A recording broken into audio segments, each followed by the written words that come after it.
আর খেতে পারবো না, তুই খা। তোমায় কেমন যেন অস্থির লাগছে। শরীর ঠিক আছে তোমার? হুম, শুধু একটু গরম লাগছে। বলে পাঞ্জাবিটা বিছানা থেকে তুলে পকেট থেকে জিলেপির টোপলা বের করলো। মসজিদ থেকে দিয়েছিল, পলির ভেতরে দেওয়াই সে পকেটে রেখেছিল। তার মিঠু আবদার করছে আর সে রাখবে না। মৈত্রীর হাতে দিল। মৈত্রী হাসলো, তবে অবাক হলো না। সে জানতো এই মাস্টার জিলেপি ছাড়া আসবে না। বিকেলে মৈত্রী প্রিপারেশন নিচ্ছে একা একা। কীভাবে শতককে বলবে তার প্রেগনেন্সির কথা। ইয়ে রিশতা ক্যা কেহলাতা হ্যায় নামক এক হিন্দি সিরিয়ালের নায়রা নামক নায়িকার মতো বলবে শতক উই আর প্রেগনেন্ট। সিনটা তো দারুণ পছন্দ হয়েছিল না। কি আবল তাবল ভাবছে সে সিদ্ধান্ত নিল একদম সরাসরি বলবে, কোনো ভংচং করবে না, পারবে না। সে বুকে সে সে সিদ্ধান্ত নিল একদম সরাসরি বলবে, কোনো ভংচং করবে না, সে পারবে না। সে বুকে ফু দিয়ে বেশ সাহস নিয়ে রুমে গেল। দেখলো শতক সোফায় বসে, খালি গায়ে বরণে শুধু পাঞ্জাবির সাথে ট্রাউজার। তার চোখটা ভারী হয়ে এলো, ঘুম ঘুম পাচ্ছে। শতকের চওড়া খালি বুকে লোমগুলো চেয়ে আছে যেন তার দিকে। বুকটা যেন তাকে সম্মোহন করছে, আয় এখানে মাথা রেখে ঘুমিয়ে পড়। শতক চোখ বুজে আছে, তার শরীরটা ভালো লাগছে না। কারো উপস্থিতি বুঝতে পেরে চোখ খুলে মূর্তিকে দেখে অধর কোণে হাসি ফুটে উঠল আপনি আপনি। সে সিঙ্গেল সোফা থেকে উঠে এসে মৈত্রীও এগিয়ে যায়। কিছু বলবে এর আগে শতক কোমরে দুহাত দিয়ে তাকে জড়িয়ে ধরে ঘাড়ে মুখ গুজে দীর্ঘশ্বাস টেনে নেয়। মৈত্রী হেসে তার উন্মুক্ত পিঠে হাত রেখে বলে, মাস্টার কিছু গুরুত্বপূর্ণ কথা বলতে চাই। বল। আর একটু নিজের সাথে চেপে ঘাড়ে ঠোঁট নাড়িয়ে বলে উঠল শতক। মৈত্রী হালকা কেঁপে উঠল। এভাবে না, বলছি আগে ছাড়ো, খুবই ইম্পর্ট্যান্ট কথা। সিরিয়াস গলায় বলল মৈত্রী। শতক আরেকটু চেপে ধরল। ছাড়তে মন চাইছে না, এইভাবেই ভালো লাগছিল। বলে ছেড়ে দিল। মৈত্রী একটু সরে গিয়ে ঢোক গিলল। শতকের দিকে তাকিয়ে বলল। শতক ঘাড়ে হাত রেখে মাথায় এপাশ ওপাশ করে বলল, হুম। মৈত্রী একটা লম্বা শ্বাস টেনে বলল, দেখো বকবে না একদম। আমি জানি না কেমন করে হলো, আসলে মানে তুমি না আমি মানে উফ বলছি। বলেই সামনে ঘুরল। শতক তার পিছনে। সে বুকে ফু দিয়ে বলল, তুমি প্রেগনেন্ট? বলেই জিভে কামড় দিয়ে সাথে সাথে শুধরে নিয়ে বলল, না না না, তুমি না, আমি আমি প্রেগনেন্ট, মা হতে চলেছি। আর তুমি বাবা। বলেই চোখ বুঝে নিল। তবে কান খাড়া রাখলো শতকের প্রতিক্রিয়া শোনার অপেক্ষায়। এক পল দুই পল, কিন্তু শুনতে পেল না। হঠাৎ কিছু পড়ে যাওয়ার শব্দে পিছনে ফিরে তাকিয়ে দেখতে পারল শতক পড়ে আছে ফ্লোরে, চোখ বন্ধ করে। মৈত্রী চোখ বন্ধ করে আবার খুলল। তারপর শতকের মাথার কাছে এসে বলল, শতক ভাই, এই শতক ভাই। মাস্টার মশাই, এই মাস্টার ওঠো বলছি। আব্বা হওয়ার কথা শুনেই ফিট খেয়ে গেলে নাকি মাস্টার? না, উঠল না। মৈত্রী গালে হাত রেখে ঝাঁকি দিল। No response. বুকে হাত রেখে ডাকলো কয়েকবার, শুনল না। তার বুকটা মোচড় দিয়ে উঠল। সে উঠে বাথরুম থেকে এক মগ পানি এনে শতকের মাথাটা তার কোলে নিয়ে বসলো। মুখে পানি ছিটিয়ে ডাকলো, শুনল না। নাকের কাছে হাত দিল, নিঃশ্বাস চলছে কিনা। মৈত্রী কেঁদে উঠল। শতক ভাই ওঠো না, মজা করছো আমার সাথে তাই না? খুব খারাপ হয়ে যাবে কিন্তু, অনেক মারবো তোমায়। ওঠো না, এই মাস্টার মশাই, এই রাগ করেছো? ছাড়তে বলেছি বলে? আচ্ছা ওঠো, জড়িয়ে ধরো, কিছু বলবো না, এই ওঠো না। শতকের রেসপন্স নেই। মৈত্রী কাঁদছে, বুকে হাত বুলিয়ে দিচ্ছে, চোখে গালে মুখে গলায় অজস্র চুমুতে ভরিয়ে দিচ্ছে, আর কাঁদতে কাঁদতে ডাকছে। আবার পানি ছিটিয়ে দিল, না, উঠছে না। শতকের মাথা বুকের সাথে জড়িয়ে মৈত্রী হাউমাউ করে কাঁদতে কাঁদতে সবাইকে ডাকলো। মেজো মা, মেজো বা, দেখো তোমার ছেলে উঠছে না কেন? মেজো মা, শতক ভাই, এই শতক ভাই, দেখো আমি কিন্তু ভয় পেয়ে যাচ্ছি, ওঠো তো। তুমি আব্বা হতে যাচ্ছ, এখানে একজন আছে তোমায় আব্বা বলে ডাকবে। এই শতক ভাই, মাস্টার মশাই, এই মাস্টার মশাই। সাজবেলা, দূর নীলিমায় সূর্য অস্তমিত হয়েছে। নীলিমার তনু জুড়ে লাল লালিমা দেখা যাচ্ছে। ধরণী অন্ধকারে নিমজ্জিত হব হব ভাব। পাখি উড়ে উড়ে নিচ্ছ নীরে ফিরে চলেছে। কিছু চিল বায়ুমণ্ডলের ট্রাম্পোস্ফিয়ার অঞ্চলে উঠছে। বিভিন্ন রঙের ফড়িং আধা পাকা ধানের হালকা উপরে উড়ে বেড়াচ্ছে। নিস্তব্ধতায় বিরাজ করছে রুমে। শতক বিছানায় শুয়ে আছে। ডাক্তার চেক আপ করছে তাকে। জ্ঞান ফিরেছে শতকের। ডাক্তার জানালো প্রেশার বেড়ে গেছে। উচ্চ রক্তচাপ বা হাই ব্লাড প্রেশার বা হাইপারটেনশন একটি অতি পরিচিত রোগ। সময় মতো রোগ নির্ণয় ও চিকিৎসা না করা হলে উচ্চ রক্তচাপ, হার্ট অ্যাটাক ও স্ট্রোকের মতো মারাত্মক স্বাস্থ্য সমস্যার সৃষ্টি করতে পারে। অনেক প্রাপ্তবয়স্ক ব্যক্তি উচ্চ রক্তচাপে ভুগলেও তারা সে সম্পর্কে অবগত থাকেন না। গবেষণায় দেখা গিয়েছে, উচ্চ রক্তচাপে আক্রান্ত প্রায় অর্ধেক রোগী জানেন না যে তারা এই রোগে ভুগছেন। সাধারণত হাই প্রেশারের বিশেষ কোনো লক্ষণ থাকে না। রক্তচাপ নিয়ন্ত্রণে আছে কিনা তা বোঝার উপায় হলো নিয়মিত রক্তচাপ মাপা। উচ্চ রক্তচাপের নির্দিষ্ট কারণটি সবসময় চিহ্নিত করা যায় না, তবে বিভিন্ন কারণে এই সমস্যার ঝুঁকি বেড়ে যেতে পারে। উচ্চ রক্তচাপের ঝুঁকিগুলোর মধ্যে রয়েছে ওজন স্বাভাবিক চেয়ে বেশি হওয়া, অতিরিক্ত লবণ খাওয়া, খাবারের তালিকায় যথেষ্ট পরিমাণে শাকসবজি ও ফলমূল না থাকা, অতিরিক্ত পরিমাণের মদ পান করা, অতিরিক্ত চা, কফি, কোমল পানীয় ও অন্যান্য ক্যাফেইন জাতীয় পানীয় খাওয়ার অভ্যাস থাকা, পর্যাপ্ত শারীরিক পরিশ্রম না করা, ধূমপান করা, রাতে একটানা 6 থেকে 8 ঘন্টার চেয়ে কম ঘুমানো, বয়স 65 বছরের ঊর্ধ্বে হওয়া, পরিবারের বাবা, মা, ভাই বোনদের মতো নিকট আত্মীয়দের হাই ব্লাড প্রেশার থাকা। নিয়মিত উচ্চ রক্তচাপ দেখা দিলে রক্তচাপ নিয়ন্ত্রণে রাখার জন্য সময় মতো যথাযথ পদক্ষেপ নেওয়া প্রয়োজন। তা না হলে এই ঝুঁকি রয়ে যায়, এমনকি তা দিন দিন বাড়তে থাকে। সবাই ডাক্তারের কথা মনোযোগ সহকারে শুনল। সুলতানা ছেলের শিউরে বসে মাথায় হাত বুলিয়ে দিচ্ছে। ডাক্তার মনিরুজ্জামান একজন অভিজ্ঞ ডাক্তার, 50 বয়স তার। শতকের প্রেশারটা পুনরায় মেপে বলল, এত অল্প বয়সে এত বড় অসুখ বাঁধালে হবে বাবা? শরীরের যত্ন নাও। শরীর ভালো তো মন ভালো। আর অয়েলি খাবার এভয়েড করবে। রাত জাগবে না। পর্যাপ্ত ঘুম জরুরি। আর ছাত্র পড়ানোর একটু কমিয়ে দিও। ছাত্রছাত্রীদের পড়ানো অনেক প্রেশারের বিষয়, অনেকটা ধৈর্য লাগে, বেশি টাফ। তুমি প্রেশারটা নিবে না। আর তুমি কি ধূমপায়ী? শতক গোল গোল করে চাইল ডাক্তারের দিকে। সুলতানা জবাব দিল, না ডাক্তার, আমার ছেলে ওসবের ধারে কাছেও নেই। গুড। বলে একটা কাগজে প্রেসক্রিপশন দিল। হাবিবুর রহমানের হাতে কাগজটা দিল। তারপর বলল, আচ্ছা বেশ, উঠছি আমি। প্রেসক্রাইবকৃত ওষুধ নিয়ে আসবেন। কখন খেতে হবে লেখা আছে। আর কোনো সমস্যা হলে আমায় কল করবেন। আর হ্যাঁ, উত্তেজিত হবেন না। Everything is normal. আর ভালো করেছেন মাথায় পানি ঢেলে। আমার অর্ধেক কাজ আপনারাই করে দিয়েছেন। শতক ভালো থেকেও নিজের যত্ন নিও। আর একবার হাসপাতালে গিয়ে চেক আপ করে নিও। বলেই চলে গেল। শফিউর রহমান তার সাথেই গেল। শতক মায়ের দিকে তাকালো, হালকা এসে ঘরের চারদিকে নজর দিল। আয়েশা ও হুমা সোফায় বসে, খাদিজা বেগম তার পাশে দাঁড়িয়ে, মাহিদ তার পায়ের কাছে বসে। ঝর্ণা জ্যোতিকে দেখা যাচ্ছে না। দরজার দিকে নজর দিতে দেখলো মতিউর রহমান দাঁড়িয়ে। শতক পুনরায় মায়ের দিকে চাইল, ধিমে বলল, মা, মিঠু কোথায়? সুলতানা চোখ ভরে এলো। কিছু পল আগের দৃশ্য চোখে ভাসতে লাগলো। মৈত্রীর চিৎকারে সে, শফিউর আর রানু দৌড়ে এসেছিল। মৈত্রী শতককে বুকে জড়িয়ে কাঁদছিল আর ডাকছিল। শতক ওভাবে ফ্লোরে দেখে ভয় পেয়ে গিয়েছিল সবাই। শফিউর জিজ্ঞেস করে, মিঠু কি হয়েছে সার্থকের? মৈত্রী তার দিকে তাকিয়ে কাঁদতে কাঁদতে বলে, মেজব্বা দেখো, তোমার ছেলে কথা বলছে না, উঠছে না, একটু ডাকো তো। এই শতক ভাই, এই ওঠো না। সুলতানা ধমক দিল। কি হয়েছে বলবি? মৈত্রীর বুক থেকে শতককে টেনে নিজের কোলে নিল। মৈত্রী পুরো শরীর কেঁপে কেঁপে উঠল। নাক টেনে আঁচলের চোখ মুছে নাক টেনে ক্রন্দরত অবস্থায় বলল, দাঁড়িয়েছিল, হঠাৎ পড়ে গেল। আর কথা বেরোচ্ছে না গলা দিয়ে। শফিউর রহমান মগ থেকে পানি নিয়ে শতকের চোখের উপর ঝরে ঝাপটে দিল। 2-3 বার দেওয়ার পর চোখ পিটপিট করলো, কিন্তু খুলল না। শফিউর ডাকলো, এ সার্থক বাপ, কি হয়েছে? মৈত্রী আঁচল দিয়ে চোখ মুখের পানি মুছে দিল। সুলতানার হাত কাঁপছে। সুস্থ ছেলেটার হঠাৎ কি হয়ে গেল? তিনিও ফুপিয়ে উঠে বলল, শফিউর, ডাক্তারের কাছে নিয়ে চলো, ভাইকে ডাকো।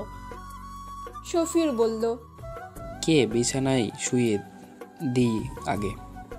বলে উঠানোর চেষ্টা করলো, পারল না। শফিউরের বয়স হয়েছে আর শতক একজন সপুরুষ। মৈত্রী দৌড়ে বেরিয়ে গেল ঘর থেকে। রানু ডাকলো। বৌমা কই যাও? মৈত্রী শুনল না। রানু আবার সুলতানার উদ্দেশ্যে বলল। আপা মাথায় পানি দেন। সুলতানা চোখ মুছে বলল। বাথরুমে বালতি আছে, পানি ভরে আন। রানু পানি আনতে গেল ওয়াশরুমে। সুলতানা শতককে ডাকলো। শতক, আব্বু ওঠো, খারাপ লাগছে? ও আব্বা, শফিউর কথা বলছে না কেন? কি হলো আমার ছেলেটার? আব্বা বলেই কেঁদে ফেলল। শফিউর ছেলেকে বসালো, তারপর এক হাত কাঁধে নিয়ে উঠানোর চেষ্টা করলো। সুলতানা সাহায্য করলো, তবে কার্যকর হলো না। শফিউর ডাক্তার মনিরুজ্জামানকে কল করলো। তার চেনা পরিচিত। কথা বলতে নিলেই মাহিদ ও মতিউর রহমানের আগমন ঘটে। মতিউর রহমান শতকের পাশে বসে মুখে হাত দিয়ে দেখলো দাঁত লেগেছে কিনা। না, লাগেনি। তিনি সুলতানাকে বলল। মাথায় পানি দিতে হবে। বলেই শতককে পাজা কোলে তুলে নিয়ে খাটে শুইয়ে দিল। মতিউর রহমানের খেটে খাওয়া সামর্থ্যবান শরীর।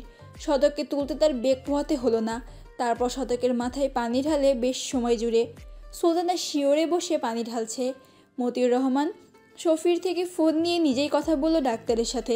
অনুরোধ করলো জলদি আসতে। ততক্ষণে খাদিজা, আয়েশা, হাবিব এসেছে।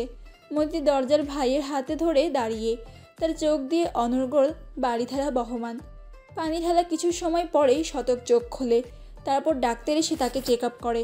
মা কাঁদছো কেন? ঠিক আছি আমি। শতকের কথাই ধ্যান ভাগ্ন তার। চোখ মুছে নিল। শতক উঠে বসতে নিলে সুলতানা ধরে বসালো। শতক খেয়াল করলো তার গায়ে শার্ট নেই। আর খুঁজলো। সুলতানা ছেলের মতিগতি বুঝতে পারল। কিছু গায়ে দিতে হবে না, ডাক্তার একটু পর গা মুছিয়ে দিতে বলেছে তোর। শতক হাসলো। খালি গায়ে কেমন অস্বস্তি হচ্ছে। সে সকলের দিকে তাকালো। খাদিজা এসে শতকের মাথার পাশে দাঁড়িয়ে তার মাথায় হাত বুলিয়ে দিতে দিতে বলল। সবাইকে ভয় পেয়ে দিয়েছিলি, খারাপ লাগছিল বলতে পারোস নাই? এখনো কি ছোট আছিস নাকি? শতক মুচকি হাসলো। কিছু বলবে মাহিদ ঝট করে বলল। মা কাকে কি বলছো? এ তো ছোট থাইকাই এমন। ও ফুলনির বাপ। সবাই হেসে উঠল। খাদিজা মতিউর রহমানের দিকে তাকালো। মতিউর রহমান পিছনে মতি দাঁড়িয়ে। শতক বলল। মিঠু কোথায়? মতিউর রহমান গম্ভীর মুখে বলল। মেজো আব্বা, আপনি কাজটা ঠিক করেন নাই। দায়িত্ব বেড়ে গেছে আপনার। নিজের সাথে সবার খেয়াল রাখতে হবে। আম্মা আমার কেঁদে কেটে গঙ্গা যমুনা বানিয়ে ফেললো। বলেই মৈত্রীকে পিছন থেকে এনে কাঁধ জড়িয়ে সামনে আনলো। শতক দেখতে পাই মৈত্রীকে। চোখ মুখ ফুলে লাল হয়ে গেছে। চোখের পাপড়ি এখনো ভেজা। ঠোঁট কাঁপছে, এখনই কেঁদে দেবে। আয়েশা হেসে বলল। বিকেলে আমরা বসেছিলাম ভাবিদের বারান্দায়, তখন মিঠু দৌড়ে এসে কেটে কেটে আব্বা আব্বা করছিল। কি হয়েছে বলতেই শুধু শতক ভাই বলে আবার ভেঙে পড়ে। শতক মুচকি হেসে বলল। ছিচকাদনি মেয়ে তোমাদের। আয়েশা ভ্রুদয় নাড়িয়ে বলল। এই ছিটকাদুনি মেয়ের জন্যই জামাই বাবাজি পাগল বনে গিয়েছিলেন। শতক আয়েশার দিকে তাকালো। আয়েশা পাত্তা দিল না। শফিউর বলল। জানো আয়েশা কি বলেছিল?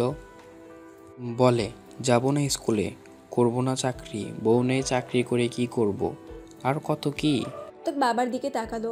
শফিউর রহমানও পাত্তা দিলেন না। মতিউর রহমান বললেন। আমাকে তো হুমকি দিয়েছিল, বলে কি না আমাকে শুধু তোমার মেয়েকে দিয়ে দাও, খুব যত্ন করে রাখবো ইনশাল্লাহ। মানা করলে বাইক সোজা নদীর ভিতর যাবে। বলেই হাসলো। শতক লজ্জা পেল বেশ, তবে জবাব দিল না এবার। বড় আব্বা তোমরা চুপ করবে নাকি তোমার সিক্রেট ফাঁস করে দেব? মতিউর রহমানের হাসি নিভে গেল। তবে বাকি সবাই কৌতূহল বোধ করলো। মাহিদ তো বলেই ফেলল। কিসের সিক্রেট? আয়েশা বলল। বল, আমরাও জানি। মতিউর রহমান বললেন। খুব আগ্রহ দেখছি হয়েছে, এবার সবাই বাইরে চলো, মেজো আব্বার রেস্ট নিক। বলেই মৈত্রীর মাথায় হাত বলিয়ে চলে যায়। মৈত্রী এতক্ষণ চুপচাপ দাঁড়িয়ে সবার কথা শুনছিল। একে একে সবাই বেরিয়ে গেল। ঘরে শুধু সুলতানা, মৈত্রী আর শতক। মৈত্রী বেরিয়ে যেতে নিলে সুলতানা ডাক দিল তাকে। ছেলেটা সারা দিন অসুস্থ বোধ করছিল, তার খেয়াল রাখার দায়িত্ব ছিল। ও তো কিছু বলবে না, তোর বোঝা উচিত ছিল। থাক সে কথা, ওষুধপত্র ঠিকভাবে খাওয়াবি, আর অয়েলি খাবার বানানো বন্ধ। আর আব্বা ঘুমো, ভালো লাগবে। বলে শতকের মাথায় হাত বুলিয়ে চলে যায়। মতির চোখটা পুনরায় ভরে ওঠে। তার খেয়াল রাখা উচিত ছিল। মাস্টার দুপুর থেকে কেমন যেন ঝিমিয়েছিল। মুখটা ফ্যাকাশে হয়ে গিয়েছিল। সে খেয়াল করেনি। আর ওয়াইলি খাবার। সে তো এসব রান্না করে আসছে এবারই আসার পর। ওভাবে দাঁড়িয়ে আছিস কেন, কাছে আয়। শতকের ডাকে ভাবনাচ্ছেদ ঘটল। মৈত্রী বিছানায় বসলো শতকের মুখোমুখি হয়ে। কেঁদে একেবারে বন্যা বাইয়ে দিয়েছিস হুম। মৈত্রীর ঠোঁট আবার উল্টে গেল। কান্না বেরিয়ে আসে। শতক বলল, এই কাঁদিস না প্লিজ। বলে মৈত্রীর কোলে মাথা রেখে শুয়ে পড়ল। মৈত্রী আঁচল দিয়ে চোখের পানি মুছে নিল। শতকের কপালে চুমু দিয়ে মাথায় হাত বুলিয়ে দিল। এমনিতে তো আদর করিস না, সর্বক্ষণ পিছনেই লাগিস, আর এখন অসুস্থ বলে আদর করছিস। মৈত্রী হেসে ঝুঁকে শতকের কপালের চারপাশে চোখের পাতায় গাল জুড়ে নাকে থুতনিতে পাগলের মতো চুমু দিতে লাগলো। শতক হাসলো। মৈত্রী থেমে নেই। বেশ কিছু পল পরে মৈত্রী থামলো। শতকের গলা, বুক, পেটে হাত বুলিয়ে দিতে দিতে বলল, আমি খুব ভয় পেয়ে গেছিলাম। শতক মৈত্রীর দিকে চোখ উঁচিয়ে চাইল। মৈত্রী অপলক শতকের দিকে তাকিয়ে।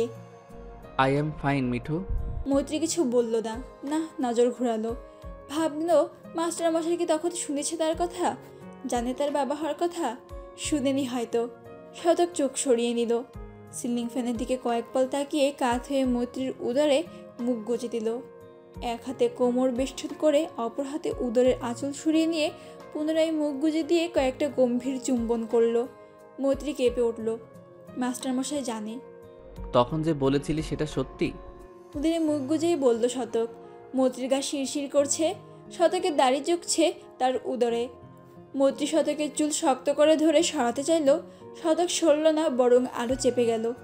উদরে গাল দ্বারা ঘষা দিল। মৈত্রী উফ বলে উঠল। শতক আবার দিল। মৈত্রী চুল খামচে সরানোর চেষ্টা করে বলল, আছে তো। শতক স্পর্শকাতর স্থানে আলতো কামড় দিয়ে বলল, লাগুক, আগে বল সত্যি কিনা। মৈত্রী জানে কিসের কথা বলছে, তবুও বলল, কি? শতক মাথা তুলে মৈত্রীর দিকে চাইল। এক পল দুই পল তাকিয়ে মৈত্রীকে ঝট করে বিছানায় শুয়ে দিল।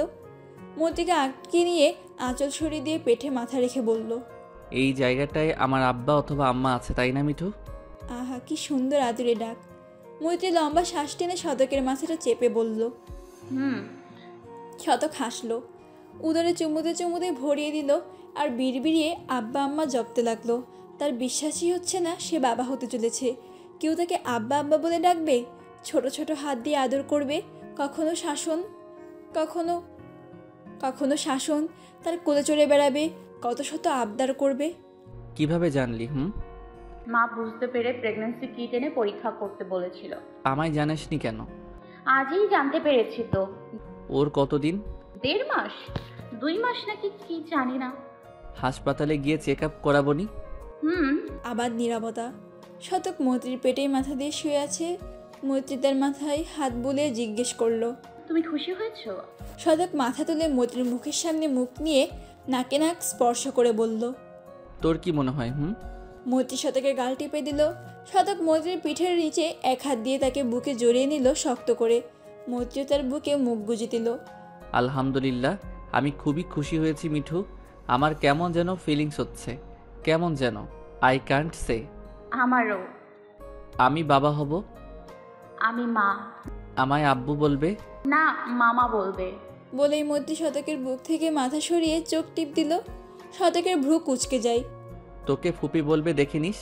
মৈত্রী হেসে শতকের গাল টিপে বলল, মাকে চিনে নেবে, দেখে নিও। শতক মৈত্রীর দিকে গভীরভাবে তাকিয়ে অপলক। মৈত্রী কয়েকবার চোখ ঝাপটায়। চোখের ইশারায় জানতে চাই কি হয়েছে। শতক নির্বিকার তাকিয়ে। মৈত্রী তার চোখের গভীরতা কিছু অনুভব করতে পারল। সে শান্ত হয়ে এলো, তারপর শুধালো, ওভাবে তাকিয়ে আছো কেন? শতক অপলক তাকিয়েই উত্তর দিল, তোকে খুব আদরে লাগছে, একটু আদর করি। শতক হেসে কপালে চুমু এঁকে দিল, গালে নাকের ডগায় থুতনিতে। এরপর তড়িৎ বেগে আঁকড়ে ধরল অধরজোড়া। সেথায় আধিপত্য শেষে গলায়, তারপর বুকে নেমে এলো। মৈত্রী শতকের চুল খামচে ধরে। তাদের এই তীব্র ভালোবাসাময় মুহূর্তে বাগার দিতে হাজির হলো হুমায়রা ও মাহিদ। কিছুক্ষণ আগে খাদিজার মুখে মৈত্রীর প্রেগনেন্ট হওয়ার কথা শুনে হুমা ও মাহিদ ঝগড়া করতে করতে ওদের রুমেই আসছিল। হুমা বলল, ইস, আমি ফুপ্পি হব। মাহিদ তার মাথায় চাটি মেরে বলল, গাধি, তুই খালা হবি, ফুপু নোস, আর আমি মামা হব। হুমা মাথা ডলতে ডলতে বলল, মাহি ভাই মারছো কেন? আর 100 ভাই ভাই হয় আমার, তাই ফুপ্পিও হব আর খালামুনিও হব। আমার ভাগ্নিকে বলবো তোকে খাফু বলে ডাকতে। খালার খা, ফুফির ফু, ফা ফু। তুমি বুঝলে কিভাবে যে ভাগ্নি হবে? কানেকশন আসে, বুঝলি? বলেই রুমে ঢুকে পড়ে, দরজা খোলা থাকায় নক করার কথা মাথা থেকেই বেরিয়ে যায়। ভিতরে শতক মৈত্রীকে অমন অবস্থায় দেখে হুমা ও মাহি থতমত খেয়ে যায়। কী করবে বুঝতে পারছে না। শতক মৈত্রী অমন আবেগীয় মুহূর্তে শব্দ শুনে চোখ বড় বড় করে তাকিয়ে তড়িঘড়ি করে উঠে পড়ে। শতক উঠলে মৈত্রী তার পিঠের পিছনে আঁচল তুলে দেয়। শতক চিল্লিয়ে বলে, নক করে ঢুকতে পারিস না বেয়াদবের দল। মাহিদ ও হুমা ততক্ষণে বেরিয়ে যাচ্ছিল। শতক চেঁচাতে দাঁড়িয়ে পড়ে। মৈত্রী লজ্জায় মরিমরি হয়ে উঠে ওয়াশরুমে ঢুকে। হুমাকে যেতে বলে মাহিদ ফিরে আসে শতকের কাছে, ফিসফিসিয়ে বলে, তুই দরজা বন্ধ করতে পারিস না? শতক চোখ রাঙানি দেয়। মাহিদ হেসে বলল, যা হওয়ার হয়ে গেছে, ভুলে যা। আসলে মামা হওয়ার সুসংবাদে আপল্লিত হয়ে পড়েছি। কংগ্রেচুলেশন ইয়ার। বলে শতকের পিঠ চাপড় দিল। শতক আস্তে ধীরে উঠে আলমারি থেকে টি শার্ট নিয়ে পড়তে পড়তে বলল, তোরা জানলি কিভাবে? মা বলল। সবাই জানে? শতকের কেমন যেন বিব্রত বোধ হয়। সবাই জানে, একটু লজ্জা লজ্জাও লাগছে। চুপ করে আছেন যে? কি বলবো? বাহ, কথা খোদ কথা বলার জন্য কথা খুঁজে পাচ্ছেন না? আপনি তো আমার বকবকানিতে বিরক্ত হন। বলেছে আপনাকে? বলতে হয় না, বুঝতে পারি। তা কিভাবে বুঝলেন? ওভাবেই। বিরক্ত করি আমি তো। কচু বুঝেন ম্যাডাম। তাহলে বিরক্ত হন না বলছেন? সৎ স্বীকারোক্তি দিয়ে কথার খুশিতে বাকবাকুম। সে ফোন নিয়ে ধাপাস করে বিছানায় শুয়ে পড়ল। নওরিন পর টেবিল থেকে উঠে কোমরে হাত রেখে কথার উদ্দেশ্যে বলল, প্রেম করছিস কর, বেলকনিতে বসে নীরবে তাওর ওই গুন্ডা নীরবের সাথে প্রীতির আলাপ কর, আমাকে কেন ডিস্টার্ব করিস? কথা চোখ রাঙানি দিল। এই নুরুর বাচ্চা নীরবকে গুন্ডা বলছে। ওপাশ থেকে শুনতে পেল কি? কথা স্পিকারে হাত রেখে নওরিনকে ফিসফিস করে বলে, নুরুর বাচ্চা, তোকে তো আমি কাঁচা গিলে খাবো। আমার মানুষকে তুই গুন্ডা বলিস? নওরিন ভেঙিয়ে বলে, আমার মানুষ? কথা ফোন নিয়ে বেলকনিতে গেল। আপনার ওই বান্ধবীটা। কথা আমতা আমতা করে বলল, আসলে ওর মাথায় সমস্যা। নীরব হাসলো। ছোট বাচ্চাদের মতো তাকে বুঝ দিচ্ছে। কথা আমার সাথে জড়ালে আপনাকে এসবই শুনতে হবে। এর থেকেও বেশি এটুকু কথা আমি সব শুনবো, শুধু আপনি পাশে থাকবেন। নীরবকে বলতে না দিয়ে বলে উঠল কথা। নীরবের অধর কোণে প্রশান্তির হাসি ফুটল। পৌষ মাঘ মিলে শীতকাল। ধরণীতে শীত বিরাজমান। পৌষ মাসের অর্ধেক চলছে, যার দরুন শীত জেগে বসেছে। সকালবেলায় কুয়াশার চাদরে ঢেকে থাকে পরিবেশ। বেলা গড়ানোর সাথে সাথে তা বিলীন হয়ে যায়। ধানের ক্ষেত, যাকে আমরা গ্রামীণ ভাষায় চড়া বলে থাকি, এই শীতের মৌসুমে সব চড়া খালিই পড়ে থাকে। তবে অনেক ক্ষেতে কৃষক সরিষা বুনেছে, যার কুশি গজিয়েছে। চড়ার মাঝে মাঝে বিভিন্ন জায়গায় শুকানো খড়কুটো পাল্লা দিয়ে রেখেছে, আবার ছড়িয়ে দিয়ে শুকাতে দিয়েছে অনেকে। সেই খড়কুটোর ভিতরে ছোট ছোট বাচ্চারা কখনো খেলছে তো কখনো গড়াগড়ি খাচ্ছে। গৃহিণীরা রোদে ধান দিয়েছে শুকাতে। দেশীয় পাখি ছাড়া বিভিন্ন অতিথি পাখি চড়াই চড়াই উড়ে বেরিয়ে কীটপতঙ্গ শস্য খাচ্ছে আর কিচিরমিচির শব্দে চারপাশ মুখরিত করছে। আমাদের গ্রাম বাংলায় আবহাওয়া অন্যান্য দেশের তুলনায় স্বস্তিদায়ক হওয়ায় প্রতি বছরই নানা ধরনের অতিথি পাখির আগমন ঘটে। গ্রামের সারি সারি খেজুর গাছগুলোতে মাটির কলস বেঁধে রাখা হয়েছে। এই জমজমাট শীতে খেজুরের রস ছাড়া জমে? শীতকালীন ছুটিতে আছে স্কুলের বাচ্চারা ও শিক্ষকেরা। তাছাড়া বছরের শেষের দিকে সকলের বার্ষিক পরীক্ষা দিয়ে ছুটিতে শুধু মাধ্যমিকের বাচ্চারা টানাপোড়েনে। তাদের এক্সাম ফেব্রুয়ারিতে। সুলতানা শফিউর ছুটি কাটাচ্ছে। শতকেরও স্কুল ছুটি, সাথে সব ব্যাচও। শুধু মাধ্যমিকের একটা আছে। হুমায়রা জেএসসি দিয়ে ছুটিতে নানার বাড়ি বেড়াতে গেছে, সাথে আয়েশা হাবিবুর জ্যোতি। অবশ্য জ্যোতি মৈত্রীজের কলেজে ইসলামিক ইতিহাসে অনার্সে ভর্তি হয়েছে, আয়াত ভার্সিটিতে। শতক বিছানায় বসে প্লেটে ভাত মাখাচ্ছে, মৈত্রীর সামনে বাবু হয়ে বসে। মৈত্রী 4 মাস চলমান, পেটটা সামান্য ফুলেছে। শতক ভাতের লোকমায় পুড়ে মৈত্রীর মুখে ধরে। শান্ত মৈত্রী বিরস মুখেই মুখে পুড়ে নেয়। নাকটা পিটপিট করছে, চোখটা জ্বলছে। কান্না আসছে কি? শতক আবার লোকমা দেয়, মৈত্রীও মুখে পুড়ে নেয়। হঠাৎ ভীষণ খায়। কাশতে কাশতে ঝাল ভাত নাকে উঠে পড়ে যায়। কাশতে কাশতে ঝাল ভাত নাকে মুখে উঠে যায়। মুখটা লাল হয়ে যাচ্ছে। শতক উঠে প্লেট পাশে রেখে পানির গ্লাস দিয়ে পিঠে হাত ডলতে ডলতে বলে, সব কিছুতেই তাড়াহুড়া, একটু স্থির থাকতে পারিস না? একটু কথা শুনবে না? গম্ভীর ধমকের সুরেই বলল কথাটি। মৈত্রী শুনল, পানি খেয়ে চোখ মুছল। বিষম খেয়ে অনেক খারাপ লাগছে তার, নাকে ঝাল উঠেছে, তবুও চুপ করে রইল। ইদানিং শতকের অভ্যাস সে রপ্ত করে নিয়েছে, কারো কথায় কষ্ট পেলে চুপ বনে যায়। শতক মৈত্রীকে ছেড়ে পুনরায় বিছানায় বসে প্লেট নিল। মৈত্রী শান্তভাবেই বলল, না, খাবো না। শতকের কপালে ভাঁজ পড়ে। সকালেও কিছু খাসনি, একটা ডিম সিদ্ধ ছাড়া, সেটাও বমি করে ভাসিয়ে দিয়েছিস। খেতে হবে না, মাত্রই 2 লোকমা খেলি, হা কর। খেতে ইচ্ছে করছে না, খাবো। সৎ স্বীকার। শতক লোকমা বাড়িয়ে বলল, তবু খেতে হবে, না খেলে কিভাবে হবে? তুই একা নস, তোর ভিতরে ছোট্ট একটা প্রাণ আছে, তুই না খেলে সেও অনাহারে থাকবে, হা কর বলছি। মৈত্রীর কান্না পেল। বিষম খেয়ে কাশতে কাশতে গলা ব্যথা হয়ে গেছে, তবুও জেদে হা করল। সব বাচ্চার চিন্তা, তাকে তো ভুলেই বসেছে সকলে। শতক মুখে ভাত দিয়ে বলল, খেয়ে দে, চুপটি করে শুয়ে থাকবি, কোনো কাজ করতে যেন না দেখি। ভালোভাবে কথা বললে তো কানে ঢোকে না, কাজ করতে বারণ করি, উনি জেদ করেই করবে। এই সময় সর্বদা সচেতন থাকতে হবে, ভারী কাজ করা যাবে না। আর উনি বালতি বালতি কাপড় কাচবে, সব রান্না একাই করবে, ঘর পোছা দেবে। দৌড়ঝাঁপ আছেই তো, এই বাড়ি ও বাড়ি ঠিক মতো খাবে না, খেতে বললেই ইচ্ছে করছে না, চিল্লাচিল্লি করবে, সব সময় জেদ। এত জেদ আসে কোথা থেকে? শতকের ধমকে মৈত্রী এবার চোখের পানি ধরে রাখতে পারল না। বাচ্চা আসার পর থেকে শতকের 101টা বিধি নিষেধ, এটা করো না, ওটা করো, এটা খাবে না, ওটা খা। মৈত্রীর রাগ হয় প্রচুর, চেঁচিয়ে ওঠে মাঝে মাঝে। তার কাজ করতে ভালো লাগে, বসে থাকলে কেমন যেন হাত পা ঝিঝি করে। আর শতক কোনো কাজই করতে দেবে না, একদম পটের বেবি হয়ে শুধু ঘুম দেবে আর খাবে। মৈত্রী মানে না, জেদ করে কাজ করে। শতকের স্কুল বন্ধ হওয়ায় আরও ঝামেলায় পড়েছে মৈত্রী। শতক মৈত্রীর কান্না দেখে গলল না, বেশি আদর করে করে মাথায় বসিয়েছে। এখন কোনো কথা শোনে না, একটু শাসন জরুরি। আর মৈত্রী একা না, বাচ্চা আছে, তাকে সাবধানে চলাফেরা করতে হবে, নিজের যত্ন নিতে হবে। অথচ মেয়েটা কিচ্ছু শোনে না, শুধু জেদ। জেদ করেই একটু আগে কাপড় কেচেছে। শতক এসে ধমকিয়ে তুলেছে তাকে। হা করছিস না কেন? খাবো না। জেদি উত্তর। শতক শক্ত কণ্ঠে বললে, খেতে হবে, ভালোই ভালোই হা কর। খাবো না বলছি তো। শতক প্লেটটা রেখে মৈত্রীর গাল চেপে জোর করে লোকমা পরে দিল। মৈত্রীর গাল দিয়ে এঁটো মেখে জেদি মৈত্রী থু দিয়ে সব ভাত ফ্লোরে ফেলে দিল। শতকের চোয়াল শক্ত হলো। একদম আমার সাথে কথা বলবি না। বলে শতক প্লেট নিয়ে রুমের বাইরে চলে গেল।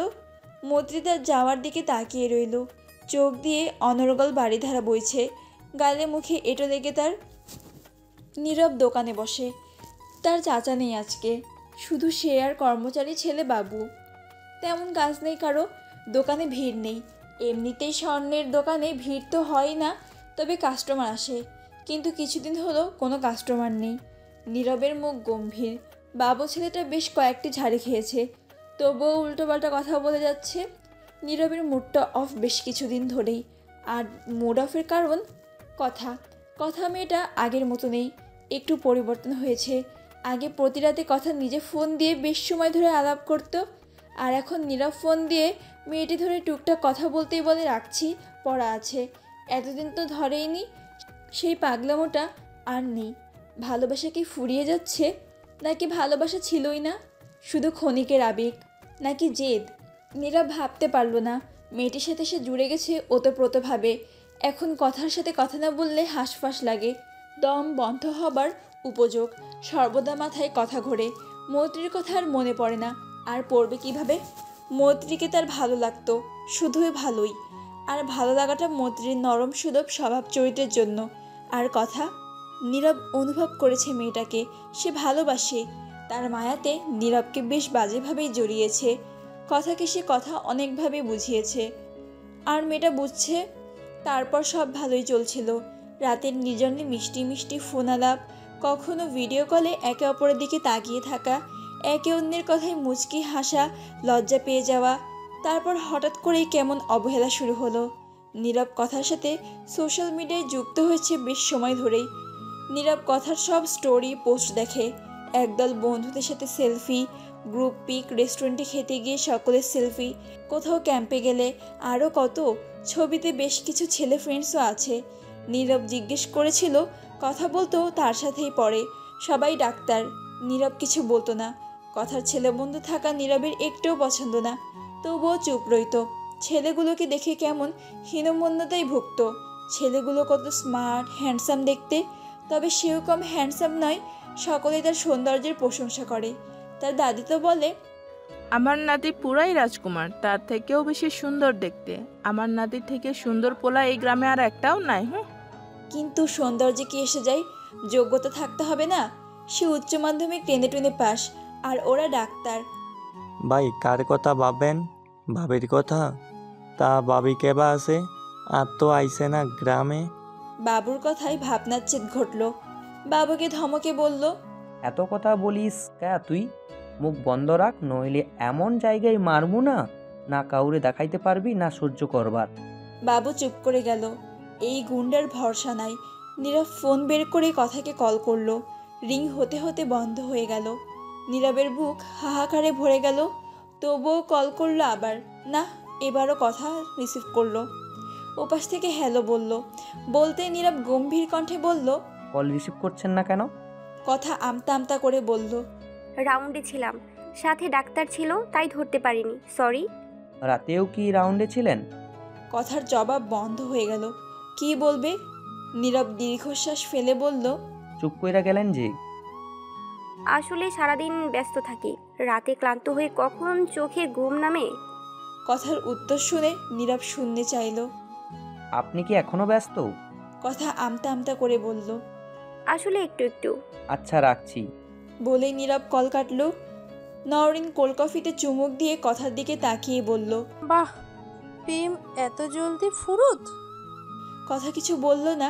মলিন হাসল। শীতের রাত।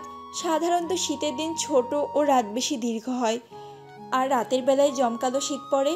গ্রামের মানুষ এমনিতেই তাড়াতাড়ি ঘুমিয়ে পড়ে, আর শীতের রাতে তো 7-8টার দিকেই ঘুমিয়ে যায়। শীতে মতিউর রহমানের বেচাকেনা ভালোই চলেছে। শীতের কাপড়ের চাহিদা ব্যাপক, আর এখনকার বিত্তশালী মানুষজন তো এক শীতের সোয়েটার পরের শীতে পরে না, আর অনেকে 4-5 বছরের সোয়েটার এখনও গায়ে জড়িয়ে। সব টাকার খেলা। মতিউর রহমান বাড়িতে ফিরে দেখে খাদিজা ও ঝর্ণা কাঁথা সেলাই করছে। এই রাতেই ঝর্ণা এখন গৃহস্থলে সব কাজে টুকটাক পারে। তার অনার্স শেষ বর্ষের এক্সাম সামনে, অথচ এখানে বসে কথা সেলাই করছে। সে হাতের ব্যাগ সোফায় রেখে বলল, আম্মা সামনে আপনার পরীক্ষা আর আপনি কাঁথা সেলাই করছেন? ঝর্ণা মুচকি হেসে বলল, আব্বা পড়া শেষ করেই বসেছি, এই একটা ধাকা, তাই শেষ হবে। মৈত্রীর বাবুর জন্য সুন্দর হয়েছে না? মতিউর রহমান হাসলেন। ছোট নকশি কাঁথা। বউ শাশুড়ি মিলে কয়েকদিন ধরেই এর পিছনে পড়ে আছে। খাদিজা কাজ ঝটপট শেষ করে স্বামীর উদ্দেশ্যে বলল, হাত মুখ ধুয়ে কাপড় পাল্টায় নিন, এই ফ্লাক্সে গরম পানি আছে, ওই বাড়িতে যাব, মিঠুকে এখনই খেতা দিয়া আইসি। মতিউর রহমান স্ত্রীর বাচ্চামো দেখে হেসে বলল, এখনই দিবা? বাচ্চা হইলে তারপর দিও। আর ছোট আম্মা কোথায়? বলতে বলতেই আরু আব্বা আব্বা বলে ডাকতে ডাকতে দৌড়ে বাবার কোলে চড়ল। পিছনে মাহিদ। মতিউর রহমান মেয়েকে কোলে নিয়ে আদর করল। আব্বা আমার জন্য কি আনেছো? খাদিজা আরুর দিকে চোখ পাকিয়ে বলল, ওর জন্য কিছু আনবেন না? একটু পড়বার বসে না, কয়েকদিন পর থেকে স্কুল শুরু হইব। আর উনার বদরামি জানেন কি করছে? বিকালে মিঠু আইছিল, ওরে পড়তে বসবার কইছিল শুধু, আর ও মিঠুরে ধাক্কা দিছিল। মতিউর রহমান মেয়ের দিকে চাইল। আরও ঠোঁট উল্টে ভ্যা ভ্যা করে কেটে দিল। মাহিদ মাকে বলল, মা ও তো ছোট, বোঝে না কি? খাদিজা কিছু বলবে, মতিউর রহমান চুপ করতে বলে মেয়েকে আদর করে বোঝাতে লাগলো। আরও লক্ষ্মী মেয়ের মতো বাবার কথায় সায় জানিয়ে গলা জড়িয়ে ধরে। শতক ড্রয়িং রুমে আড্ডায় বসেছে। শবনম, আকিব এসেছে, সাথে বাচ্চারা সহ। বাচ্চাদের স্কুল ছুটি হওয়ায় আর আকিবেরও অফিসে শীতকালীন ছুটি থাকায় শবনম বাবার বাড়িতে এসেছে। সে দাদির মৃত্যুর সময় এসেছিল। শুনেছে মৈত্রী প্রেগনেন্ট, কিন্তু আসবো করেও আসা হয়নি তাদের। সহস্রটাও কাল ভোরের বাসে আসবে। সবাই হাসি ঠাট্টায় মেতে। মতিউর রহমান আর রিজাও আছে, উপস্থিত নেই আরু, মাহিদ ও ঝর্ণা। আরও এখন মতির থেকে দূরে দূরেই থাকে। আরও শুনেছে তার বোনের বাবু হবে, সেও খুশি হয়েছিল। তবে সবাই এই পেটে থাকা বাবুকে অনেকগুলো পুতুল খেলনা দিয়েছে, অনেক ভালোবাসে। আবার বাবু আসলে আরও কিনে দেবে বলেছে। তখন সে মুখ ফুলিয়ে নিয়েছে। সবাই ওই বাবুকেই ভালোবাসে তাকে না, সে কাউকে বলেনি, তবে মনে অভিমান করে বসে আছে। শতকের কোলেও যায় না তেমন একটা, তার পছন্দের মেজম্মার কাছেও কম আসে। তখন মতিউর রহমান ও খাদিজা শতকদের বাড়িতে তাকে নিয়ে যাওয়ায় কথা বললেই সে ভাইয়ের কোলে বসে জেদ ধরেছে যাবে না, তাই ওকে রেখেই খাদিজা ও মতিউর রহমান এসেছে। মৈত্রী বাবার পাশে বসে, শতক তার পাশেই দাঁড়িয়ে যেন পাহারাদার। মৈত্রীর মুড এখনও থমথমে। শতক এখনও তার সাথে কথা বলেনি, আর না মৈত্রী সেদে বলেছে। আকিব নানা ধরনের মজা করছে বাচ্চা নিয়ে। বাচ্চার জন্য অনেক খেলনা এনেছে, ছোট ছোট জামা, জুতা, একটা দোলনাও এনেছে। মৈত্রী কিছু বলেনি, শুধু কুশল বিনিময় করে। আড্ডার মাঝে বিন্দু মৈত্রীর সামনে এসে বলল, অমনি তোমার পেট ফুলেনি কেন? আমার ফ্রেন্ডের আম্মুর বাচ্চা হয়েছে, তার পেট তো অনেক ফুলেছিল। সবাই তার কথায় হেসে উঠল। মৈত্রীও। চন্দ্রবিন্দু আগে খালামণি বলতো, এখন মামুনি বলছে। আপা শিখিয়ে দিয়েছে হয়তো।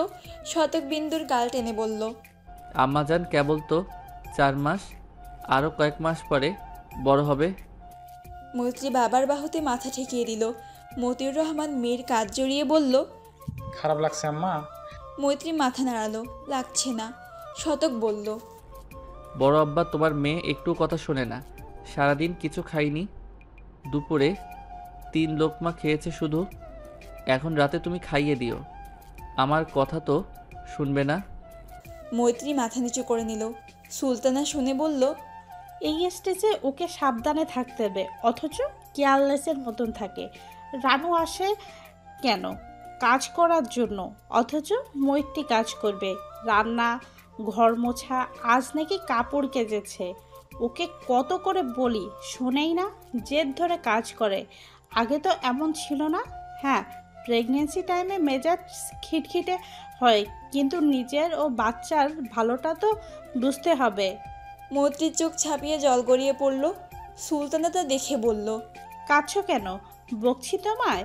মৈত্রী জল মুছে নিল। মতিউর রহমান মেয়ের মাথায় হাত বুলিয়ে বলল, আম্মা এসব কি শুনছি? আপনি না আমার ভালো আম্মা, যার নামে কখনো কেউ নালিশ দেয়নি। মৈত্রী সোফা থেকে উঠে হন হন করে চলে গেল। মতিউর রহমান ডাকলো, আম্মা। দাঁড়ায়নি মৈত্রী। খাদিজা, শফিউর রহমান, আকিবও ডাকলো। শতক ঠায় দাঁড়িয়ে। সবাই ডাকছে, তাদের কথা তোয়াক্কাই করল না। আকিব বলল, রাগ করেছে বোধহয়, প্রেগন্যান্সিতে এসব কমন ব্যাপার, হুটহাট মেজাজ খারাপ হয়ে যায়। শাবনম তো সামনে যা পেত তাই ছুড়ে মারতো আমায়, সেই দিক দিয়ে মন্ত্রী শতগুণে ভালো। হেসে বলল। শবনম চোখ রাঙানি দিল, বেশি কথা বলো তুমি। শবনমের কথায় আকিব চুপ করে গেল। মতিউর রহমান চিন্তিত। তার মেয়েটা শান্তশিষ্ট, ভদ্র, কারো মুখের উপরে না করে না, বেয়াদবির প্রশ্নই আসে না। মেয়েটা এভাবে সবাইকে অগ্রাহ্য করে চলে গেল, তার বিশ্বাসই হচ্ছে না। সে সুলতানাকে বলল, কিছু মনে করো না তোমরা, আমি বুঝিয়ে বলবো নি। শবনম বলল, বড় আব্বা, সেসব পরে হবে, খিদে পেয়েছে আমার, চলো আজ তুমি আমাকে খাইয়ে দিবে। মতিউর রহমান হাসলো। সুলতানা বলল, শতক, মৈত্রীকে ডেকে আন যা। শফিউর রহমান বলল, আমি ডেকে নিয়ে আসি মিঠুর মাকে। আর তোমার একটু বেশি বেশি বাড়াবাড়ি করো না ওর সাথে। ওর যা ভালো লাগে ও তাই করুক না, সব সময় জ্ঞান জ্ঞান করো, এটা করিস না, ওটা খাস না, যে কারো মেজাজ খারাপ হয়ে যাবে। বলেই চলে যায়। শবনমকে খাইয়ে মতিউর রহমান প্লেটে বেশি করে ভাত ও মুরগির মাংস নিল। খাদিজাকে খেতে বসতে বললে তিনি বসেনি। সুলতানা হাত ধরে বসালে বলে, খুশবু আর ঝর্ণার না খেয়ে অপেক্ষা করছে, ওদের সাথে খাবো, তোমরা খেয়ে নাও। মৈত্রী আসেনি শফিউরের ডাকে। খাদিজা গিয়েছিল, তাও আসেনি। শতক যেতে নিলে মতিউর রহমান আটকে দেয়। প্লেট নিয়ে নিজেই যায়। মৈত্রী কম্বল মুড়ি দিয়ে শুয়ে আছে। মতিউর রহমান ডাক দিল। 1 বার 2 বার 3 বারের বেলায় মৈত্রী উঠে বসে। বাবাকে প্লেট হাতে দাঁড়িয়ে থাকতে দেখে বলে, আব্বা খিদা লাগছে, খাইয়ে দাও। আপনার মেজো আব্বা এসেছিল, জাননি কেন? এটা কিন্তু ভালো দেখায় না। সে আপনার বড়, আপনার আচরণে কষ্ট পেয়েছে। আর সুলতানা, মেজো আব্বা আপনার ভালোর জন্যই বলে, আপনি অযথা জেদ করবেন না, আমি যেন আর না শুনি। আমার আম্মার প্রশংসাই শুনতে ভালো লাগে। বুঝতে পেরেছি। মতিউর রহমান মেয়ের মুখে ভাতের লোকমা দিয়ে বললেন কথাগুলো। মৈত্রী চোখ ভিজে উঠল, মুখে ভর্তি খাবার নিয়ে মাথা নাড়ালো, মানে বুঝতে পেরেছে। মতিউর রহমান মেয়েকে সব কিছু বুঝিয়ে সবটুকু খাবার খাইয়ে দিল। মতির খেতে ইচ্ছা করছিল না, তবুও ভয় নাকি জেদ নাকি অভিমানে সবটুকু খাবার খেলো। মতিউর রহমান চলে যায়।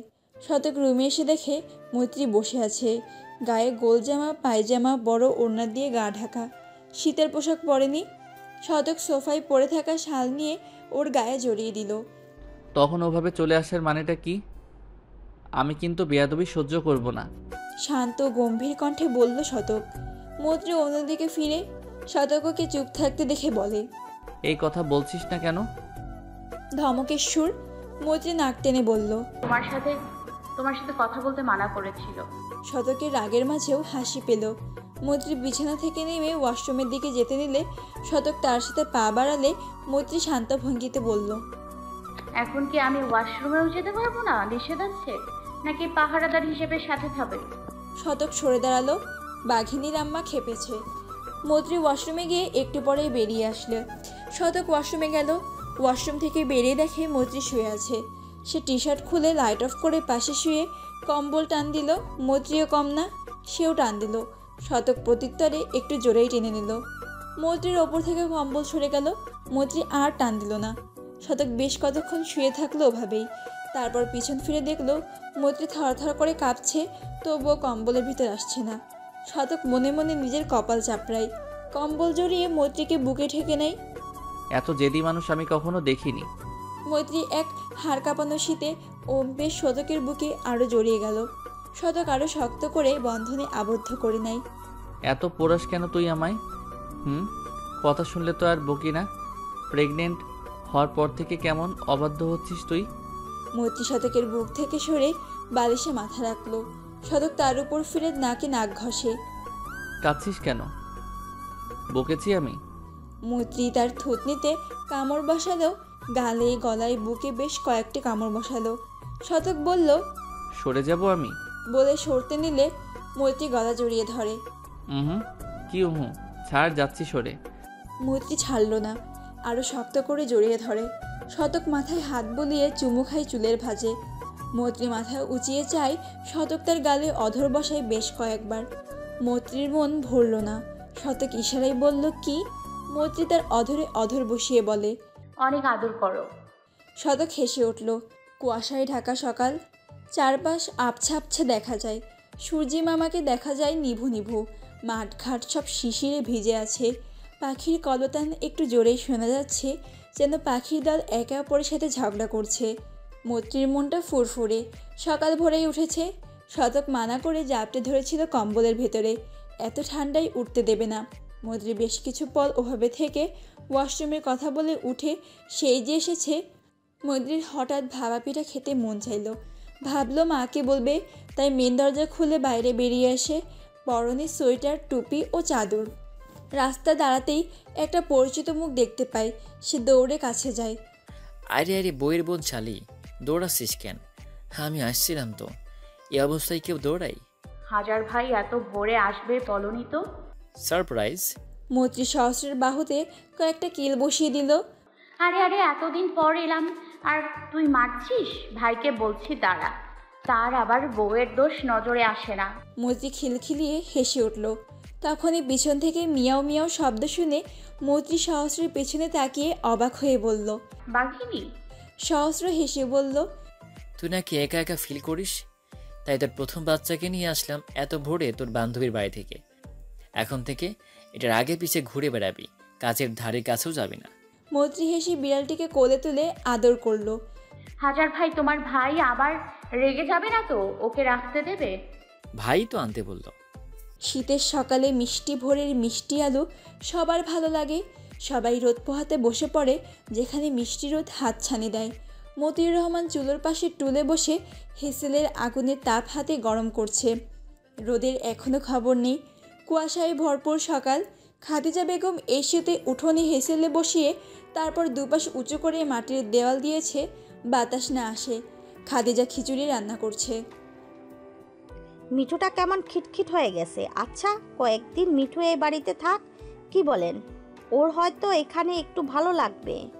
মতিউর রহমান স্ত্রীর দিকে তাকিয়ে দুহাতের তালু ঘষতে ঘষতে বলল, আমি বললে তো হবে না, আমার অভিভাবক এখন মেজো আব্বা।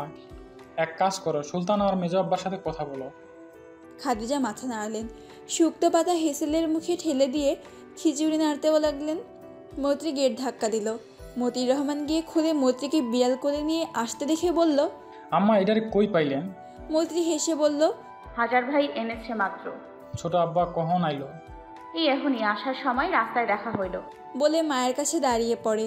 খাদিজা ভ্রু কুঁচকে বলে, আবার এই বিলাই যদি খামসা দেয়? মৈত্রী মুখ এইটুকু করে বাঘিনীকে চাঁদের তলায় লুকিয়ে বলে, দিব না।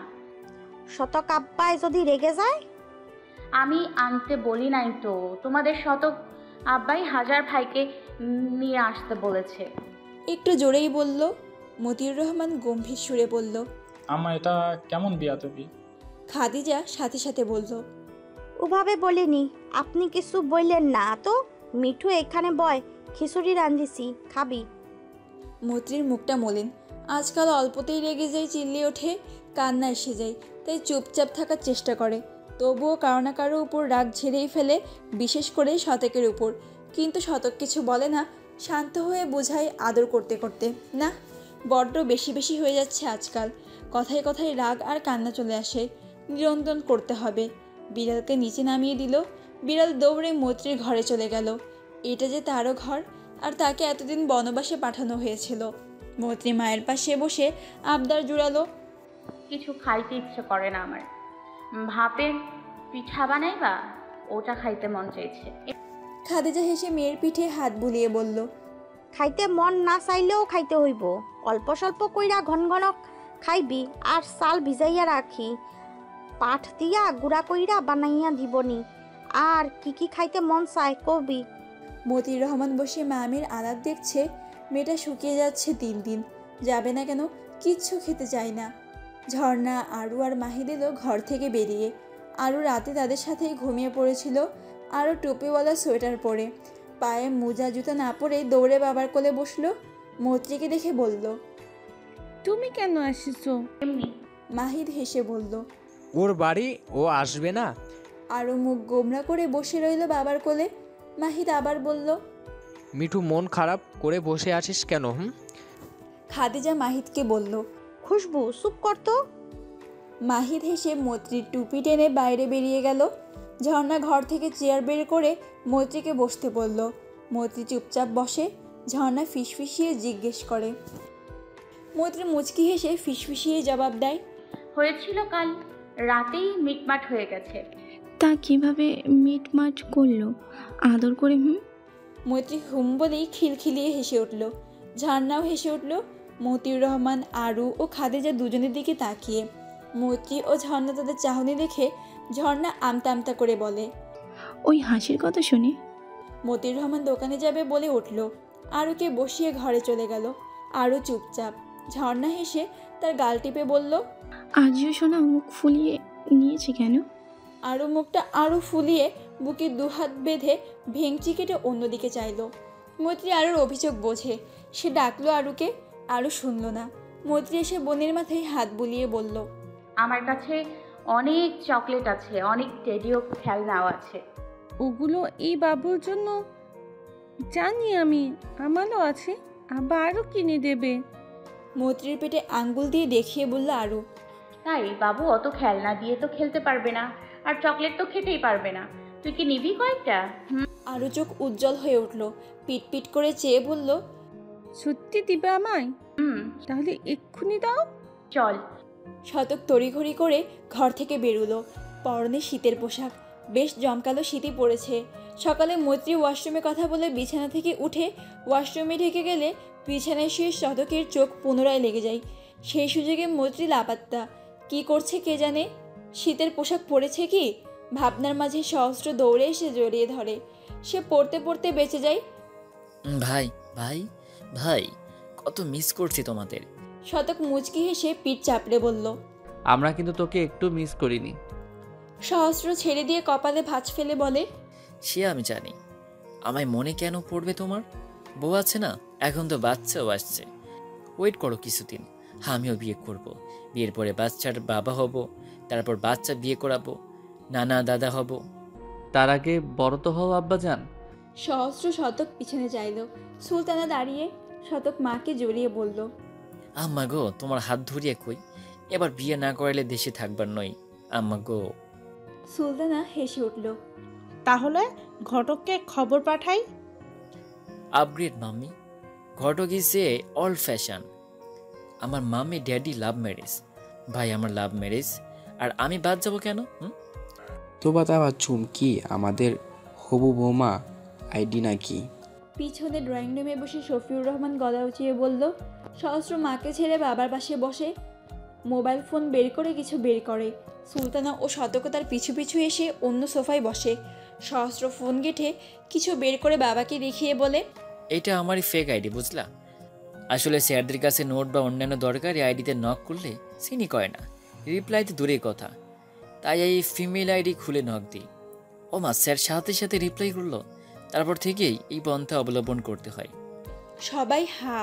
শফিউর কপালে ভাঁজ ফেলে বলে, তোর পোস্টে যে লাভ রিয়াক্ট দেয়, লুতুপুতু কমেন্ট করে। সহস্র চোখ গোল গোল করে বলে, কথাই লুতুপুতু, শুধু নাইস, হ্যান্ডসাম, জোস এরকম কমেন্ট করে, তাও সেটা আমি নিজে করি। ফ্রেন্ডসদের সামনে আলাদা ভাইব আছে। আর তোমরা বিশ্বাস করবে না, আমার সব ফ্রেন্ডরা এই আইডিতে রিকোয়েস্ট পাঠিয়েছে। কি কি সব মেসেজ দেই। সুলতানা তার কান টেনে বলে, তুই পড়াশোনা বাদে এসব করে বেড়াস? মা, একটু দুষ্টামি না করলে বোর বোর লাগে, আর লাগে তো ছাড়ো। চন্দ্রবিন্দু, আকিব, শবনম এসে ড্রয়িং রুমে সব খুশি হয়। শবনম বলল, এত পরে আসলি কেন? যে ঠান্ডা পড়েছে। আবার মন চাইলো তাই। তোমরা কেমন আছো সবাই? কুশল বিনিময়ের পর আরও বিভিন্ন আলাপ সালাপ চলতে লাগলো। সুলতানা রান্নাঘরে চলে গেল রানুকে সাহায্য করতে। শতক এর মাঝে কিচেনে উকি ঝুঁকি দিল। সহস্র ভাইয়ের উকিঝুঁকির কারণ বুঝে বলল, ভাই তুমি যারে খুঁজতেছো সেইখানে নাই তো, বাপের বাড়ি চলে গেছে বিলাইডা নিয়া। আহা কি দুঃখ, চোখে জল চলে আইলো। বলে চোখ মুছতে লাগলো। আকে ভেসে বলল, শালা বাবু, তুমি তো সারা জীবনের জন্য ফেসে গেছো। বউয়ের সাথে কটা কাটাকাটি কিছু হলো না হলো তো গো বাপের বাড়ি। আহ কি কপাল তোমার। এরই মধ্যে মৈত্রীও আরও এলো মেন দরজা দিয়ে। আকিব তা দেখে বলল, আরে শালি সাহেব আছে, আপনার মশাই আপনাকে অনেক মিস করছে। এই শীতের দিনে দূরে দূরে থাকতে চলে? দূরে দূরে থাকলে চলে, কাছাকাছি থেকে গরম করে দিবে তো। শতক জবাব দেয়, দুলা ভাই, ফ্রিজে কাল রাতের ডাল আছে। এই শীতে ডাল দিয়ে গোসল না করতে চাইলে মুখটা বন্ধ রাখুন। বাচ্চারা আছে, ওরা অতটাও ছোট নয়। আর তুই এই শীতে বের হয়েছিস কেন? এই একটু দরকার ছিল মার সাথে। বিন্দু এসে আরুকে নিয়ে চলে যায় খেলতে। শতক মৈত্রীকে ইশারা করে ঘরে যাওয়ার জন্য, তারপর উঠে নিজেও ঘরে যায়। মৈত্রী তার পিছু পিছু রুমে পৌঁছে শতক দরজা বন্ধ করে মৈত্রীকে বিছানায় বসিয়ে আলমারি থেকে মোজা বের করে। মৈত্রীর সামনে বসে মৈত্রীর পা বিছানায় তুলে। ইস, পা কি ঠান্ডা হয়ে আছে, মোজা পড়তে কি গা চুলকায়? বলে নিজেই মোজা জোড়া পরিয়ে দিল। কপালে চুমু দিয়ে বলল, এখানেই বসে থাকবি, এক পাও নামাবি না। আমি গরম দুধ আনছি, পুরোটা শেষ করতে হবে লক্ষ্মী মেয়ের মতো। বলে চলে গেল। মৈত্রী মুচকি মুচকি হেসে আকাশে উঠতে লাগলো। তার মাস্টারমশাই এত ভালো কেন? ভাবনার মাঝেই আরও এলো, কোমরে হাত রেখে বলল, আপু আমার চকলেট রেডি। মৈত্রী হেসে তার গালে চুমু দেয়। আলমারি থেকে বেশ কয়েকটি চকলেট বের করলো। এগুলো শতকানে তার জন্য। তার ধারণা মৈত্রী এই সময় চকলেট খেলে তার বাচ্চা চকলেটের মতো মিষ্টি মিষ্টি কথা বলবে। আরও কত কি আনে, ছোট ছোট জামা, জুতা, খেলনা, সোয়েটার। মৈত্রী বলে, বাবু যখন হবে তখন তো শীত থাকবে না। শতক বলে, তাতে কি, শীত যখন পড়বে তখন পরাবো। কত শত পাগলামি। মৈত্রী একটা বড় গাড়ি ও দুটো টেডি বের করলো। কাল এগুলো দুলাভাই এনেছে। আলমারি ভর্তি অনেক পুতুল আরও আছে। শতক বাক্সে ভরে রেখেছে। এগুলো আমার। বলে আরুকে দিল। আরও চকলেটগুলো রেখে পুতুল দুটো কোলে নিয়ে আদর করতে লাগলো। মৈত্রী বোনের দিকে তাকিয়ে শবনম ও বিন্দু দরজায় দাঁড়িয়ে। আলুর পিছনে বিন্দু আসছিল। বিন্দুকে ব্রাশ করবে বলে সেও পিছনে আসছিল। শবনম ভেতরে ঢুকে মৈত্রীকে বলে, এগুলো তোর পছন্দ হয়নি? হবে না কেন, খুব পছন্দ হয়েছে। তাহলে ওকে দিচ্ছিস কেন?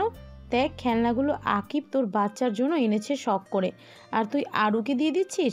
আকিব দেখলে কি মনে করবে? আপা এত খেলনা দিয়ে কি করব? বাচ্চার আসতে এখনো অনেক দেরি, তাই বোনকে দিয়ে দিলি? আরও পুতুলগুলো বিছানায় রেখে মৈত্রীর পা জড়িয়ে বলল, আপু আমি নেব না, বাবুকেই দাও। মৈত্রী বোনের দিকে চাইল, তার চোখ জ্বলছে এই বর্ষণ আরম্ভ করলো বলে। শতক দুধের গ্লাস নিয়ে এরই মধ্যে রুমে ঢোকে। মৈত্রী ও শবনামকে সিরিয়াস মুখে দাঁড়িয়ে থাকতে দেখে গ্লাস টি টেবিলে রেখে শবনামকে বলে, আপা কি হয়েছে? তোকে জানতে হবে না, আমাদের ব্যাপার। বলেই হনহন করে চলে গেল বিন্দুকে নিয়ে। শতক চিন্তায় পড়ল, মিঠুটা আপাকে কিছু বলেছে কি? কি হয়েছে আবার? আপা ওভাবে চলে গেল কেন? মৈত্রী বিছানা থেকে টেডি দুটো তুলে শতকের হাতে দিল। এই নাও তোমার বাচ্চার খেলনা, যতন কইরা সিন্ধুকে ভৈরা রাইখো। বলে আরুকে নিয়ে বেরিয়ে গেল। শতক পুতুলের দিকে চাইল, সব কিছু তার মাথার উপর দিয়ে গেল। শতক কিছু পল ওভাবে দাঁড়িয়ে থাকে আহাম্মকের মতো। তারপর দুধের গ্লাস হাতে তুলে নিয়ে ঘর থেকে বের হয় মৈত্রীর উদ্দেশ্যে। ড্রয়িং রুমে বসে আঁকিব সহস্র। শতক ড্রয়িং রুমে মৈত্রীকে না পেয়ে বলে, মৈত্রী কোথায় গেল? আকিব আলাপে বিঘ্ন ঘটায় বিরক্তি নিয়ে বলে, সব সময় বউ বউ, তুমি আস্ত বউ পাগল। তোমার বউ বাইরে গেলে তোমার শালিকে নিয়ে যাও, পিছু পিছু কেউ না আবার বুলিয়ে বালিয়ে পটিয়ে নিয়ে যায়। শতক দুধের গ্লাসটা সহস্রের দিকে বাড়িয়ে বলে, ধর তো সাবধানে, গরম কিন্তু, আমি ধরে আনি। বলেই চলে যায়। সহস্র দুধটুকু এক চুমুকে সাবার করে আকিবের দিকে বাড়িয়ে বলে। আকিব গ্লাসের দিকে তাকিয়ে বলে, গ্লাস খাবো। সহস্র পিটপিট করে চাইল। মৈত্রী আলুকে নিয়ে ওদের বাড়ি থেকে একটু দূরে এক মনোহরি দোকানে যায় আরুকে চকলেট চিপস কিনে দেওয়ার উদ্দেশ্যে। মৈত্রীর আরুর জন্য খারাপ লাগছে। পুতুল চকলেট দেবে বলে নিয়ে গিয়েছিল, অথচ অপমান হয়ে ফিরে এলো। সদাই কিনে একটা সান্ত্বনা দেওয়া যাক। ছোট বাচ্চা কষ্ট পেয়েছে, আরুটা এখনও চুপচাপ, অথচ আরুর বলতে কখনো বন্ধ হয় না। আমি কলেজে যাব কাল পরশু, তখন বাজার থেকে তোর জন্য অনেকগুলো পুতুল আনবো, টেডিও আনবো, আর একটা লাল রঙের লিপস্টিক আর নেল পলিশও আনবো। কেমন? এই আরু রাগ করেছিস? বলে আরুকে কোলে তুলে নিল কষ্ট করে। গালে কয়েকটা চুমু খেলো। আরও এতক্ষণই মুখ খুলল। আচ্ছা, নখ পালিশ কিন্তু ঝিলিমিলি করলে ওই যে ওইটা আনবে, ঠিক আছে? ঠিক আছে। বলে আবার চুমু দেয় গালে। আরও হেসে উঠল খিলখিলিয়ে। মৈত্রী দোকানের সামনে চলে আসে। সেখানে চেনা পরিচিত একজনকে দেখে একটু ইতস্ত বোধ করে। সে তো টাকা আনেনি, ভেবেছে সদাই নিয়ে তারপর ভাইকে পাঠাবে দোকানিকে টাকা দেওয়ার জন্য। এখন কি করবে? নীরব মৈত্রীকে দেখে হেসে বলল, আরে দুই বিয়ান যে, আসো আসো, কেমন কেমন আছো তোমরা? বলে সিগারেটটা ফেলে পা দিয়ে পিষে নেয়। শূন্য ধোয়া ছেড়ে বাতাস সরিয়ে দেয়। মৈত্রী আরুকে নামিয়ে চাদর দিয়ে নাক ঢেকায়। সিগারেটের গন্ধ পেটে মুচড়ে উঠছে তার। তবুও কাছে এসে বলল, ভালো আছি, আপনি কেমন আছেন নীরব ভাই? নীরব হেসে দোকান থেকে সেন্টার ফ্রুট নিয়ে ছিঁড়ে মুখে দিয়ে বলে, ভালোই, তোমাদের বাড়িতেই যাইতেছিলাম, দাদি ঝর্ণাকে দেখবার চাইছি, তাই নিতে আইছি। তোমরা এখানে? এই ছোট্ট আদুরে বেয়ান খবর কি? বলে আরুর গাল টিপে দিল। আরু গাল মুছে বলল, তুমি পচা। মৈত্রী ধমক দেয়। নীরব হেসে বলে, তাই তা কেন? আরু বুকে হাত গুজে বলে, সিগারেট পচা খাবাল, আর পচা খাবাল যে খাই সেও পচা। তাই? বলে আরুকে কোলে নিয়ে গালে চুমু খেলো। তা আমি তো জানতাম না, ভুল হইয়া গেছে। তা আপনি কি খাইবেন? আরু বোনের দিকে চাইল। আরু ইশারায় না বোঝায়। নীরব বুঝতে পেরে বলে, আরে না করতেছ কেন? আরু বোনের কথা শুইনো না? তোমার যা ইচ্ছা হয় নাও তো। আরু খুশি হয়ে বলে, চিপস আর চকলেট। নীরব দোকানদারকে বলল, 3টা টুইটস চিপস আর 10 টাকার 5টা ডেইরি মিল্ক দাও। মৈত্রী চিপস দেখে লোভ হলো। ভাবলো বাড়ি গিয়ে বোনকে পান দিয়ে একটা হাতিয়ে নেবে। টুইস্ট তার ফেভারিট। আচ্ছা চকলেট 5টা দিল, আরও 2টা আলুচ কিনে দিলে 5-5 মিলে যেত, ভালো হতো না? দোকানদার সব কিছু এক পলিতে ভরে দিল। আরও সব হাতে নিয়ে বলল, আপুকে কিনে দেবে না? আহ কি দরদ বোনের জন্য। মৈত্রীর মনে হচ্ছে বাচ্চাদের মতো চিল্লাচিল্লি করে হাত পা ছাড়িয়ে কান্না করতে। বড় হয়ে গেছে, তারপর ভবিষ্যৎ মা, তাই পারল না। আরুকে বলল, আরু চড় খাবি? নীরব হেসে বলল, আশ্চর্য, চড় খাবো কেন? ঠিকই তো বলেছি। ভাই 2টা এই আলু ভাজি দেন। আর কি খাইবা বলো? মৈত্রী চোখ গোল গোল করে নিল। সে মনে মনে কথাগুলো জোরে বলেছে নাকি? না না না, আমি কিছু নিব না। নীরব ভাই এসব খাওয়ার বারণ। নীরব শুনল না। কতগুলো কেকের প্যাকেট আর কিছু আচারের প্যাকেট কিনলো। ঝর্ণার কাছ থেকে শুনেছে মৈত্রী সন্তান সম্ভাবনা, তবে দেখে বোঝা মুশকিল। মৈত্রী না আনা করলো। নীরব শুনল না। মৈত্রী আরোকে চোখ রাঙালো, আরও মিটমিট করে হাসছে। তুমি জুতা পরো নাই?